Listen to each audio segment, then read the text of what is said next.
You will not regret it. Shut society setups down now. In this case, her instincts could be right. Why do you think Dex is innocent? This is Eyewitness News with live breaking news. We begin with breaking news. A landscaper is killed in a crash in El Sereno. Hello, I'm Colleen Sullivan. Ellen Leiva's off today. The person was hit by the car when he was working. Let's go live to Air 7 HD and Chris Christie for the details. Chris?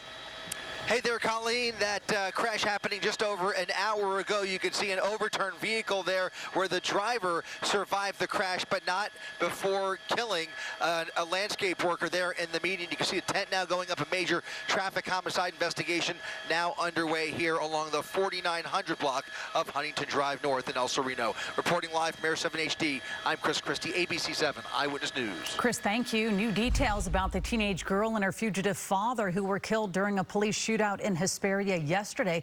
This after the father gunned down his estranged wife.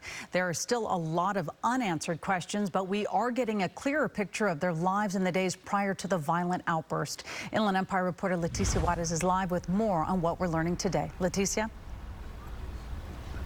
Well, we have been able to learn a little bit more about the life of this family prior to the violence that occurred on Monday.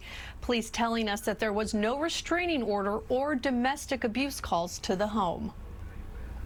Kelly Lane knelt before a memorial of flowers and candles where Anthony Graziano shot and killed his estranged wife, Tracy Martinez. Lane says he knew the family was struggling. They were going through separation, divorce, and just life's everyday life was getting heavy on him. Fontana police say Graziano and Martinez were going through a divorce and that he left the couple's home a month or two prior with their 15-year-old daughter, Savannah. They say the two had been living out of his truck and in motels. She was a sweet kid. She's her daddy's little girl. Graziano and his daughter were shot and killed following a gun battle with authorities in Hesperia on Tuesday.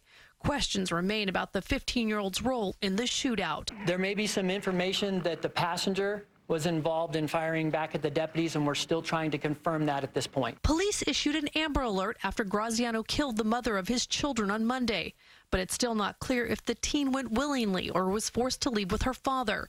Fontana police say they found her younger brother at home unharmed. They were good kids. They were just in a broken home is all. There's no excuse for what he did. I can never justify it, but it didn't have to end that way. According to investigators, Martinez was in Graziano's truck when they started to argue. She then got out, and that's when Graziano opened fire. Many, like Carrie Snow, were walking children to school at the time. I hadn't hit my snooze alarm, we would have been on this corner, so. And with all the bullets going by, who knows what would have happened, because we were literally right here. And I was just really surprised, because it's not really violent like that over here. So for somebody to do something like that, it's just horrible. And we're also learning from Fontana police that on Monday following that shooting, they issued a search warrant at one of Graziano's storage lockers. That's where they say they confiscated numerous weapons that were legally registered to Graziano. They say because he was not on probation or on parole, he was legally allowed to have them. The investigation is ongoing. Reporting from Riverside, Leticia Juarez, ABC 7 Eyewitness News. All right, Leticia, thank you. Hurricane Ian making landfall in southwest Florida as a powerful Category 4 storm.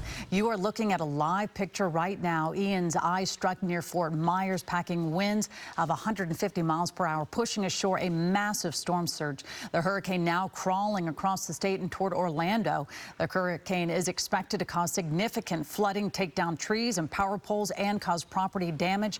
Already, people are calling 911, reporting they are trapped in their homes. About 2.5 million people were ordered to evacuate southwest Florida before the storm hit. We will have the latest in a live report coming up at 3:15. Well, let's go over to Alex Cheney for a look at Ian right now. Alex. Colleen, thanks so much.